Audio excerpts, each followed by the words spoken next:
రెండెర్ర పిల్లలు బాగున్నారా? నిన్నటి కథ నచ్చిందా? మరి నేను చెప్పే కొత్త కొత్త కథలు వినడానికి నా ఛానల్ని సబ్స్క్రైబ్ చేసి లైక్ చేయండి. మరి మీరు నా ఛానల్ని సబ్స్క్రైబ్ చేసి కథలు వింటే నాకు ఎంతో హుషారుగా ఉంటుంది కదర్రా. సరే ఈరోజు మన కథలోకి వెళ్ళిపోదామా? ఈరోజు మన కథ పక్షి జోష్యం. కైరో నగరంలో ముస్తఫా అనే ధనిక వర్తకుడు ఉండేవాడు. ఆయన నగరంలో వర్తకులందరికన్నా ఆస్తిపరుడని అందరూ చెప్పుకునేవారు. ఆయన కుక్కతే కుమార్తె. ఆమె అత్యంత సౌందర్యవతి. తండ్రి ఆస్తికంతకు ఆమె ఒక్కతే వారసురాలు గనుక ఏ సుల్తాను కుమారుడో ఆమెను వివాహం ఆడగలడని అందరూ అనుకునేవాళ్ళు. ఆమె తల్లిదండ్రులకు ఆమెకు కూడా ఏదో ఒకనాడు తప్పకుండా అలా జరిగి తీరుతుందని గట్టి నమ్మకం ఉండేది. వాళ్ళ దగ్గర కమల్ అని ఒక బానిస కుర్రవాడు ఉండేవాడు. వాణ్ణి వర్తకుడు సంవత్సరం కిందట సంతలో కొని ఇంటికి తీసుకువచ్చాడు. వాడు అందగాడు, తెలివైనవాడు గాక చాలా యుక్తిపరుడు. వాడు తన యజమాని కుమార్తెను వివాహమాడేందుకు అన్ని విధాల అర్హుణ్ణి అని భావించేవాడు. అయితే ఈ సంగతి వాడు ఎవరితోనూ అనలేదు. వాడు ఆ ఇంట చేరిన సంవత్సర కాలంలో సంపాదించిన ఆస్తి ఒక బంగారు ఉంగరం, ద్రాక్షసారా ఉన్న చిన్న సీసా. ఈ రెంటిని వాడు పొరుగున ఉన్న మరొక చిన్న వర్తకుడి ఇంటి నుంచి తస్కరించాడు. వాటిని బహుకరించి తన యజమాని కుమార్తెను వివాహం ఆడగలననుకునేంత అమాయకుడు కాడు కమల్. అందుకోసం వాడొక పథకం వేశాడు. ఆ పథకం ప్రకారం సారాయి సీసాని ఒక చెట్టు బోధి దగ్గర తవ్వి పూడ్చాడు. అలాగే బంగారు ఉంగరాన్ని ఒక పక్షి గూటిలో పెట్టాడు. తన పని పూర్తయినట్టుగా ఊరుకున్నాడు. కొన్ని రోజుల తర్వాత అది మండు వేసవికాలం. అప్పుడే సూర్యాస్తమయం అయ్యి క్రమంగా చల్లగాలి ప్రారంభమయ్యింది. వర్తకుడు, ఆయన భార్య, కుమార్తె తోటలో షికారుకు బయలుదేరారు. కమల్ వారికి కొంచెం వెనగ్గా నడవసాగాడు. యజమానికి ఏ క్షణంలో ఏ పని పడినా చేసేందుకు బానిస కుర్రవాడు అలా వెంట వస్తూ ఉండాలి. వర్తకుడు, ఆయన భార్య తమ గృహ విషయాల గురించి, బంధుమిత్రులను గురించి మాట్లాడుకోసాగారు. వర్తకుడు కుమార్తె చెట్ల కొమ్మల్లో తిరిగే ఉడతలను, పక్షులను చూసి ఉత్సాహంగా చప్పట్లు చరుస్తూ నవ్వుకోసాగింది. కమల్ మాత్రం అక్కడ తిరిగే పక్షులకేసి పరీక్షగా చూస్తూ తనలో తాను గొనుక్కోవడం ప్రారంభించాడు. వర్తకుడు ఇది గమనించాడు గాని కమల్ను ఏమీ ప్రశ్నించలేదు. కానీ వాడు ఎంతకు గొనుగుడు మానకపోయేసరికి ఆయనకు ఆశ్చర్యం కలిగి కమల్ను ఎందుకలా చూస్తున్నావని అడిగాడు. కమల్ జవాబివ్వకుండా తల వంచుకున్నాడు. పక్షులు ఏం మాట్లాడుకుంటున్నది నీకు తెలిసినట్టు ప్రవర్తిస్తున్నావు అన్నాడు వర్తకుడు నవ్వుతూ. అది విని వర్తకుడి భార్య, కుమార్తె కూడా నవ్వారు. కానీ కమల్ తన రహస్యం ఏదో బయటపడిపోయినట్టుగా వాళ్ళకేసి ఆశ్చర్యపడుతున్నట్టు చూశాడు. దానితో వర్తకుడికి కుతూహలం కలిగి, ఎంతకు నువ్వు గొణుకుతున్నదేమిటి అని అడిగాడు.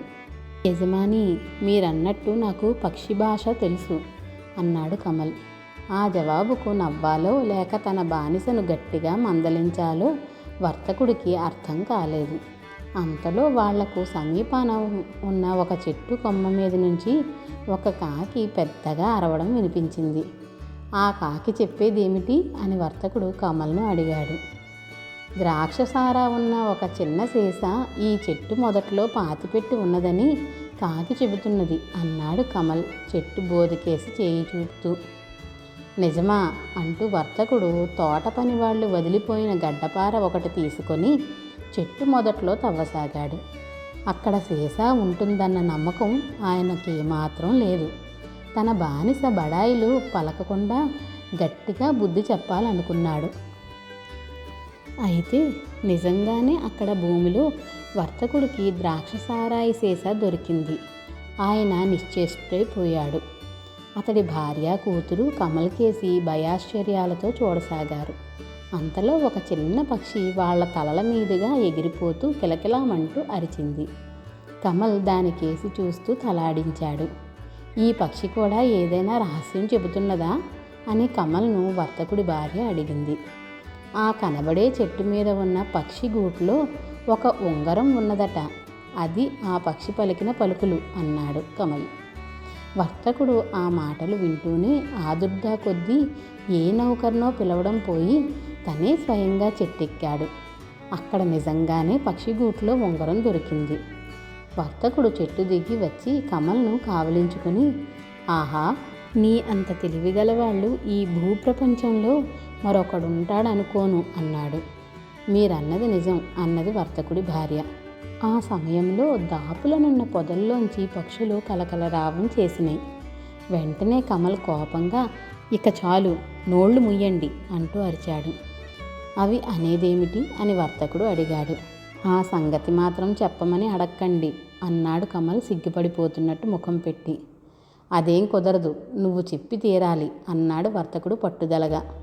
వర్తకుడి భార్య కూడా కల్పించుకొని, నువ్వు చాలా మంచి కుర్రవాడివి, ఆ సంగతి ఏదో దాచకు అన్నది. అది చెప్పడం కన్నా చావడం మేలు, చెబితే ఎలానూ మీ చేతుల్లో నాకు చావు తప్పదు అన్నాడు కమల్ వణికిపోతూ. నీకెలాంటి ప్రాణహాని కలగదు, నేను మాట ఇస్తున్నాను అన్నాడు వర్తకుడు. అందుకు నేను హామీ సరా అన్నది వర్తకుడి కూతురు చిరునవ్వుతో. సరే, మీరు తప్పక వినాలంటే నే చేయగలిగింది ఏమీ లేదు అంటూ కమల్ చెప్పడానికి ఇష్టం లేనివాడిలా ముఖం అయిష్టంగా పెట్టి, నీ కుటుంబానికి పెద్ద ఆపద రానున్నట్టు పక్షులు చెబుతున్నవి. దాని నుంచి బయటపడాలంటే మీ కుమార్తెను నాకిచ్చి వివాహం చెయ్యాలట అన్నాడు. ఆ జవాబుకు వర్తకుడితో పాటు భార్య కుమార్తె విస్తుపోయారు. వర్తకుడు గొంతు సవరించుకొని, నువ్వు పేదవాడివనే సంగతి వదిలేస్తే మిగతా అన్నిటా నా కుమార్తెను పెళ్ళాడదగిన వాడివే. కానీ ఒకసారి నువ్వు నా అల్లుడివైనాక నా ఆస్తికంతకు వారసుడివని 10 మందికి తెలిసిపోతుంది. ఆ పరిస్థితుల్లో నువ్వెక్కడ పుట్టావో ఎక్కడ పెరిగావో ఆ సంగతులేవి ఎవ్వరూ పట్టించుకోరు అన్నాడు. వర్తకుడి భార్య భర్త మాటలకు అంగీకారంగా తలాడిస్తూ, మనుషులు వట్టి అమాయకులు, పక్షులెంత తెలివిగలవి, ఈ వివాహం వల్ల మేలు కలుగుతుంది కనుక మనం వెంటనే అమ్మాయి పెళ్లి చేయడం మంచిది అన్నది. తన పథకం పారినందుకు కమల్ మనసులోనే చాలా సంతోషించాడు. ఆ తరువాత కొద్ది రోజులకే కమల్కు వర్తకుడి కుమార్తెకు ఎంతో వైభవంగా వివాహం జరిగిపోయింది. కమల్ ఆమెను వివాహమాడి ఆ ఆస్తికంతటికి వారసుడైనాడు. దాంతో ఆనందంగా జీవించాడు. పిల్లలు, కథ నచ్చిందా? అయితే లైక్ చేసి షేర్ చేయండి, మరి అలాగే సబ్స్క్రైబ్ కూడా చేయండిరా. పిల్లలు, నా కథలు ఎలా ఉన్నాయో మీరు కామెంట్ల రూపంలో కూడా పెట్టండి. అలాగే మీరు ఎలాంటి కథలు వినాలనుకుంటున్నారో కూడా నాకు కామెంట్లలో పెట్టండి, సరేనా?